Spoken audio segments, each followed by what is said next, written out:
What's up, good people? Live from the Good News radio station. Psych. Fucked up. Pirate Studios. Pirate.com Studios. Shout out to Pirate Studios. West Adams. Shout out to everybody we've ever been affiliated with. S Squad We love affiliates, you. FBC Radio, all the people who fuck with us, our families, etc. The time, Kenny.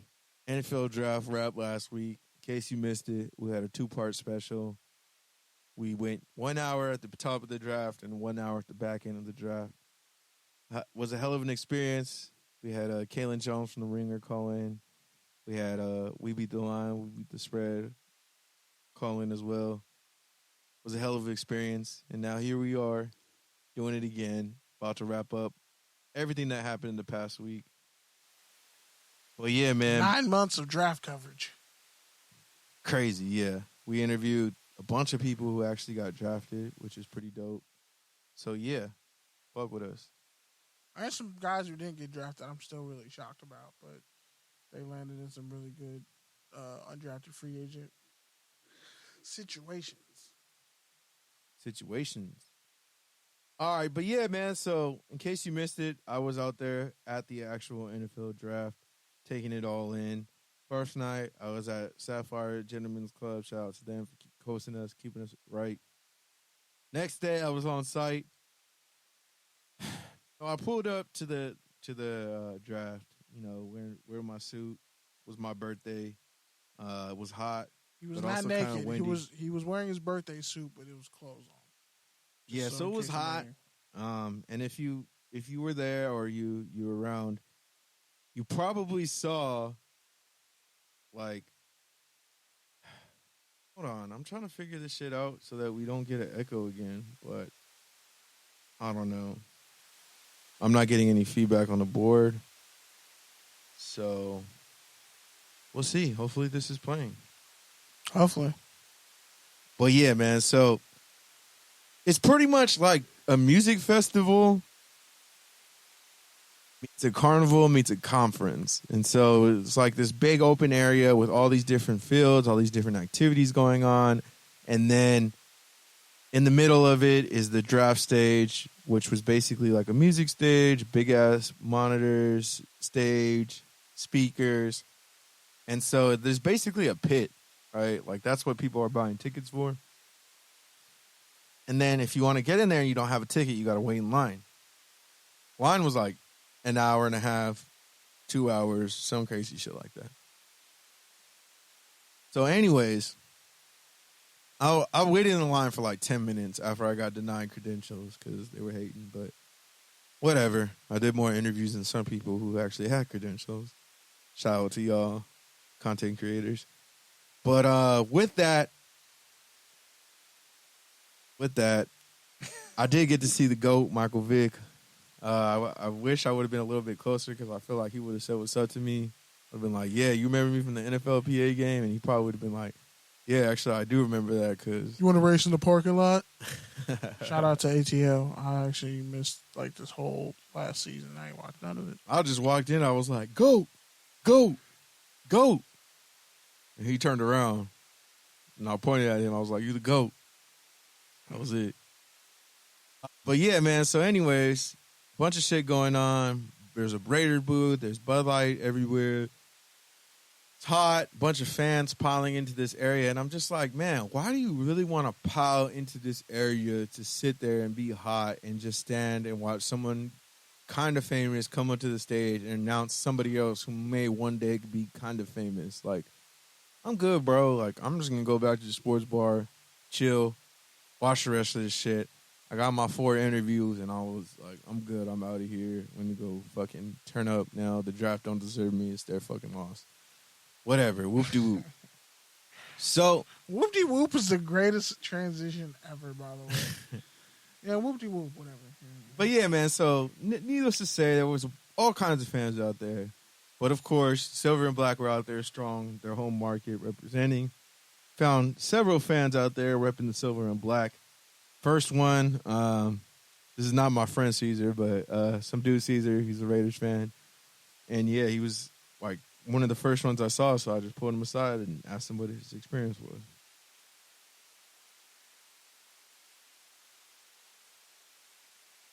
It should be playing. What has this experience been like for you so far? This is a good place to be. A lot of friendly people from all over the country, different teams. You can interact, and it's all friendly around here. And, being able to see the silver and black in LA and now being here, seeing them in Vegas, what is that like? I haven't experienced a game inside the new stadium, but from what I've seen on TV, it looks fantastic. But even just being here amongst all the Raider fans? Oh, yeah, amongst all the other Raider fans, it's always nice to see other fans, same team. And once this experience is over and you go home, what do you think you'll remember the most? On stage, the guys coming out, getting picked by the team.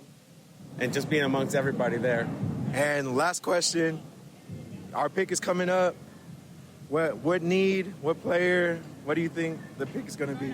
It should be an offensive guard or something to protect Carr, give him more time to throw the ball. But we always go with defense, so that's going to be defense. All right, man. Well, it was good talking to you. Yeah, man. Well, he called it. The Raiders did take a guard, so. Donald, you're Parham. Well, yeah, man. He killed it at the Senior Bowl. Played some center and some guard, but he definitely should just be a guard. Well, yeah, man. Shout out to all the OG LA Raider fans. This next fan that I ran into, also the Raiders fan. So this dude was walking around like the kind of picture area. He was all chained up, fresh ass jersey. Devontae Adams had his girl with him, also in the fresh ass jersey. So I was like, let me ask this dude, because this is the first dude I've seen with the Devontae Adams jersey. There we go.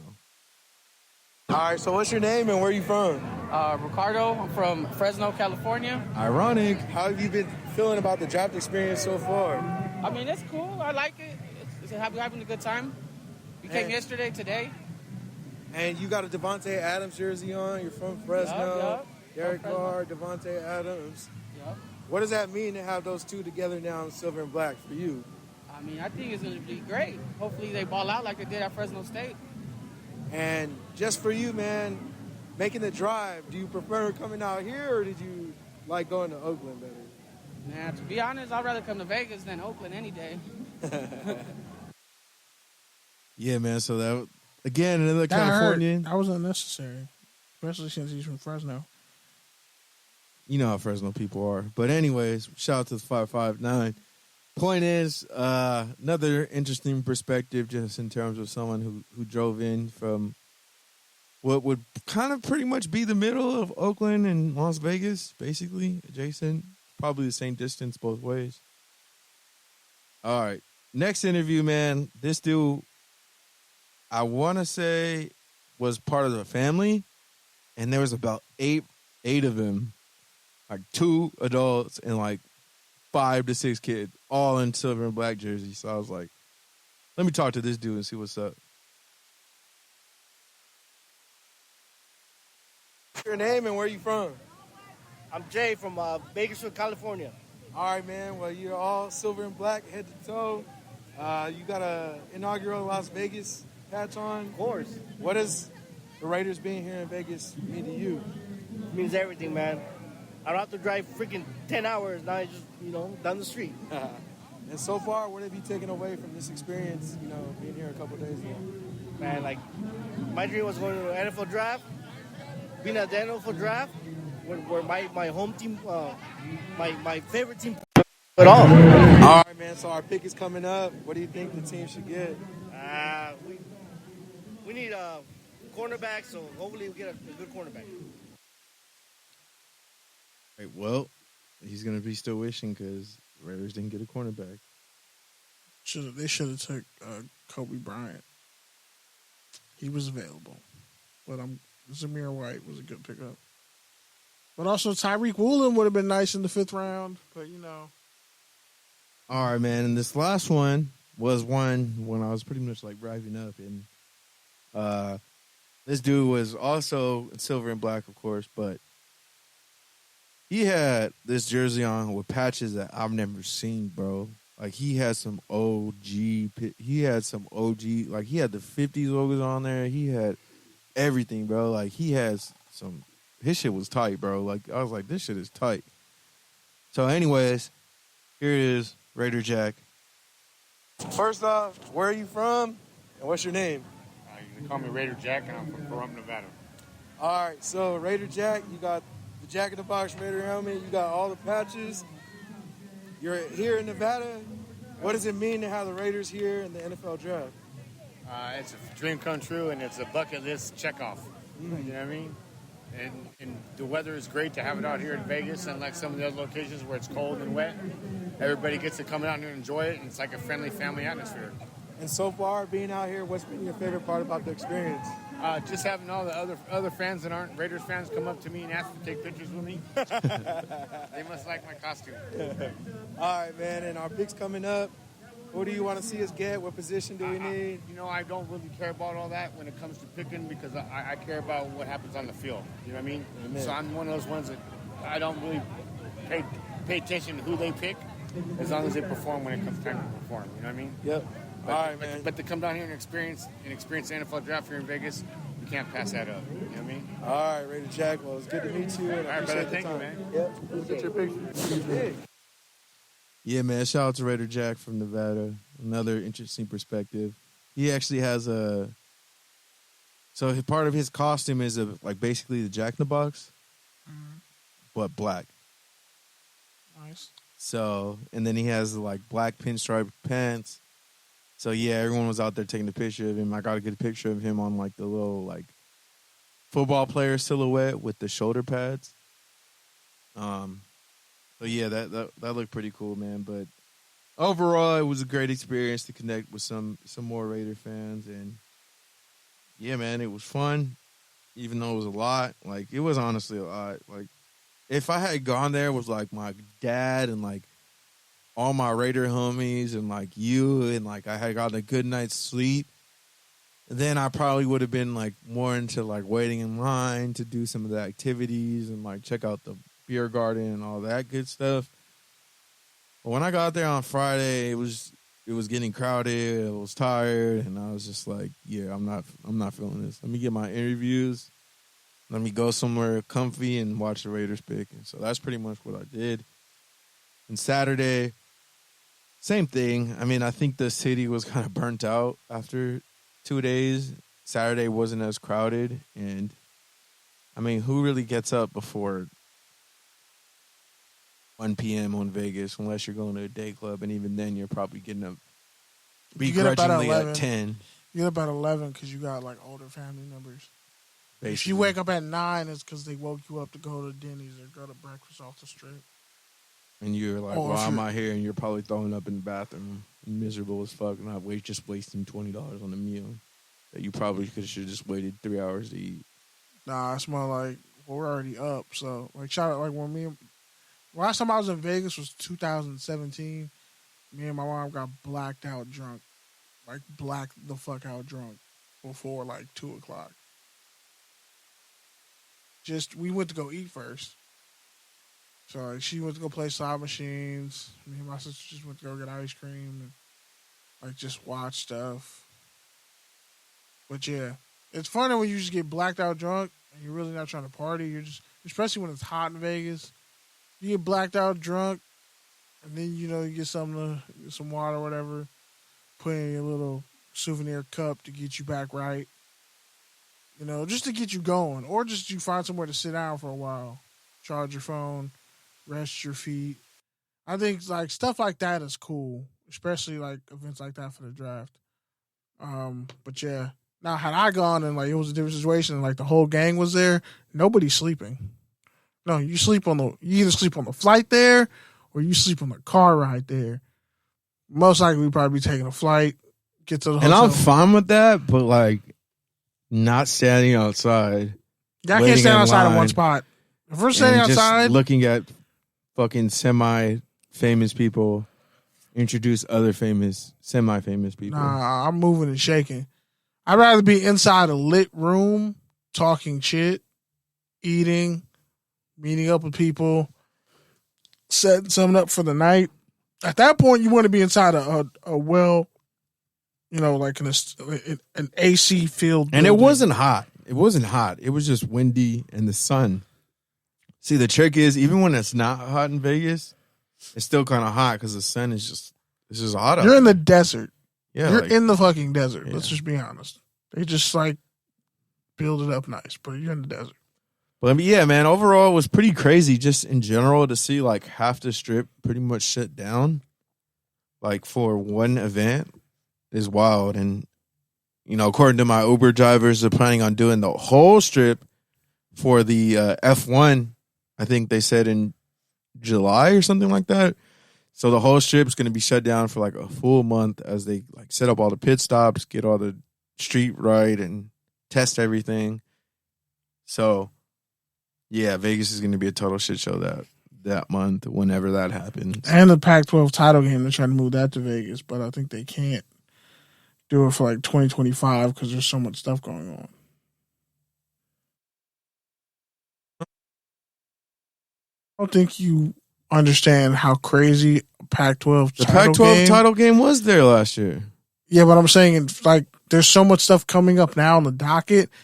It's kind of like they're trying to figure out ways to move dates around to get everything packed in. Huh? Sorry. All right, cool. You can keep saying But you that. were talking about afterthought. My bad. Disrespectful. Aren't you a UCLA Bruins fan?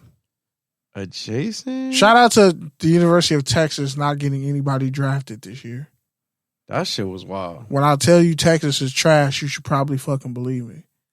Texas is trash. That shit was wild. All those 5 stars, and they're trash. At least USC gets at least 1 or 2 guys drafted. I ain't never seen a year where nobody from USC got drafted. That ain't been a thing since what, like Well, this is the first time fucking it happened in 96? Texas, so Texas been trash for like 4 years. What you mean? I They were know, but trash this with is the Sam Ellinger I'm saying this is the first year they had nobody get drafted, though. in a while, but it ain't the first time. No, it is. It's the first time in like a couple decades, I think they said. Okay, the last time Texas had offensive linemen drafted. But was I'm saying before nobody, Sam not Cosmi. one single player drafted. Yeah.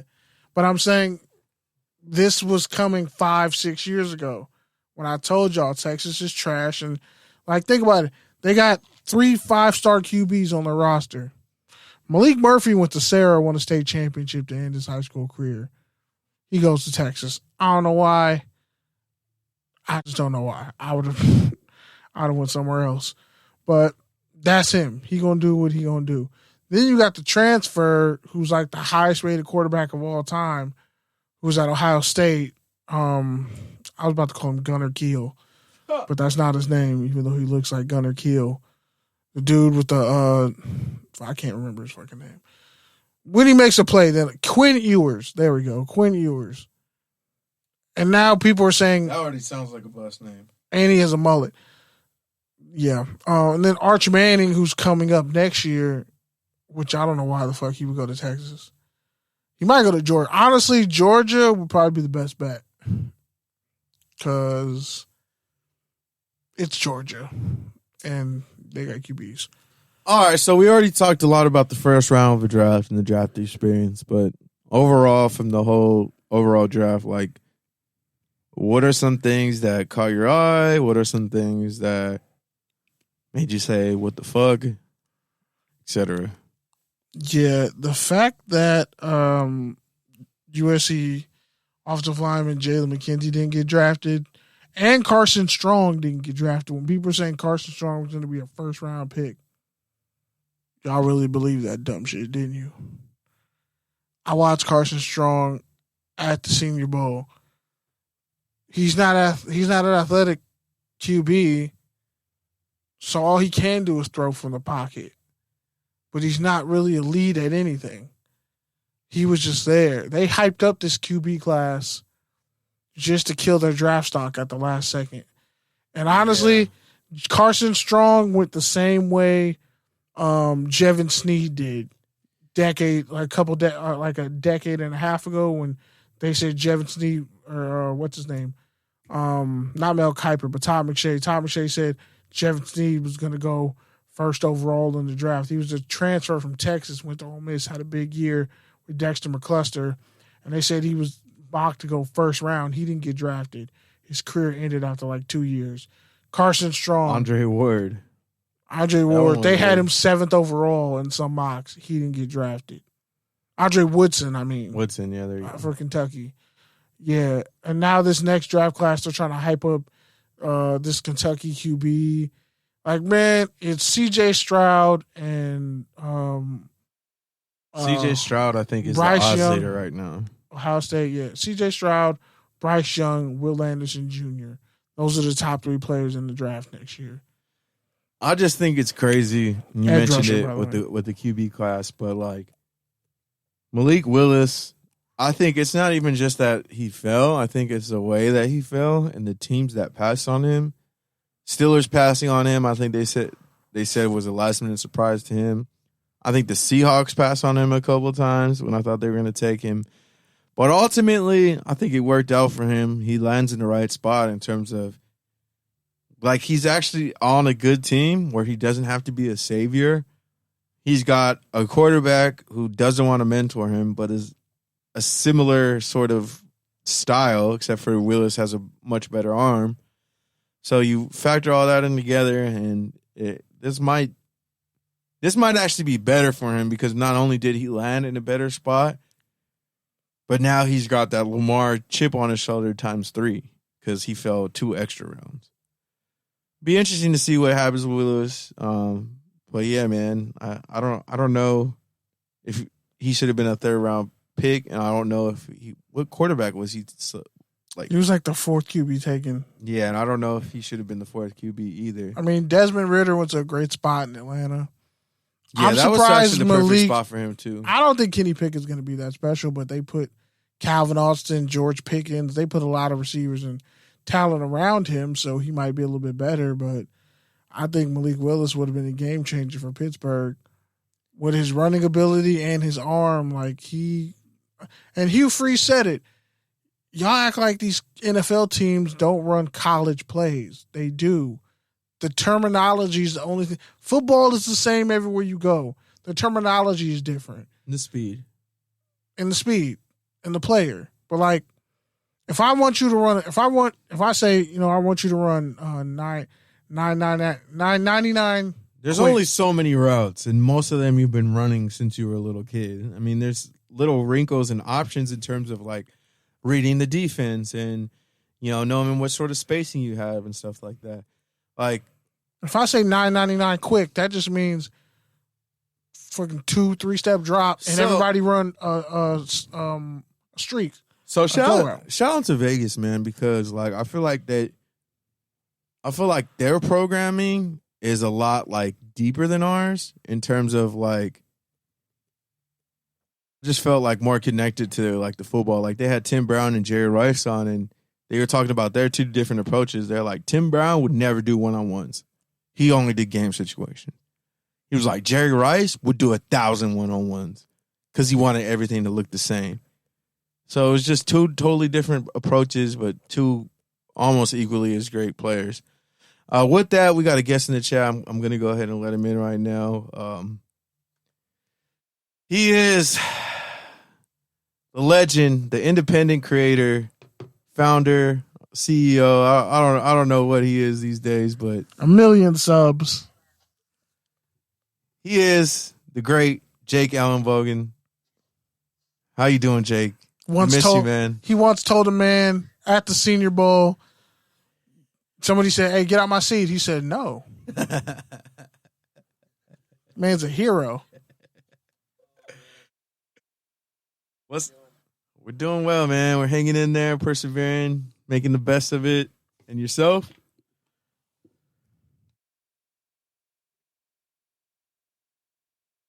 How was Doctor Strange?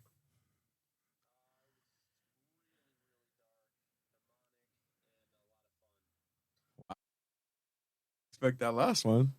But okay, now I'm intrigued. I dig it. No spoilers, but I just want to know: is it better than Eternals? Okay, thank God.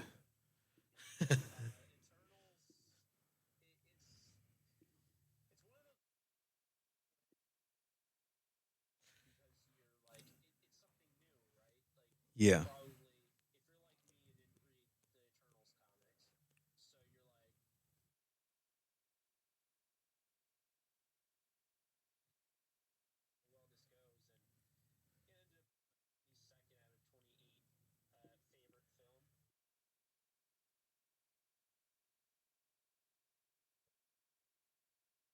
That's all I take. But I mean, so I have my feelings about how the draft went. Also, I think I tweeted you had the Rams drafted Amari Barno. I would have just turned my phone off because putting a 6'5", 250-pound defensive end running a 4.36 on either side of Aaron Donald is just not fair and definitely cheating. But how would you say the Rams did with their draft and their undrafted free agents?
Mhm. Yep.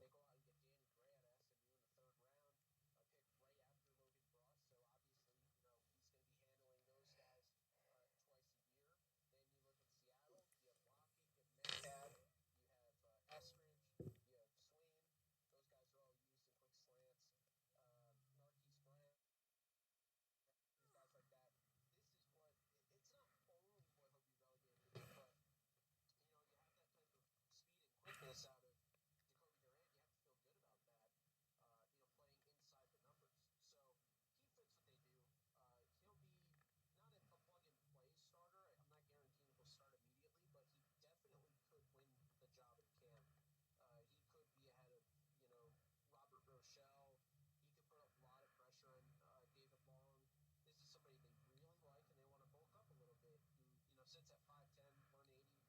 They like to, have him at maybe 10, 15 pounds. And I don't think he the tape.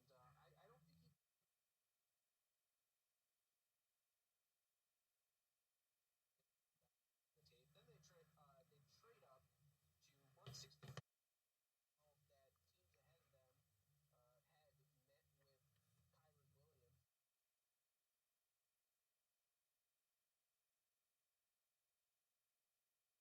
Serious. The interest is serious when they're doing that. So they knew that there were teams ahead of them they had to go up, in front of and snag him. And they did that. There was a little bit of a run on running back, so they decided to call up the Raiders and trade up to 164 and select Kyron. Tired of the same old sports media. What just happened? 1 second. Yeah, whatever that was, don't do it again, Pete.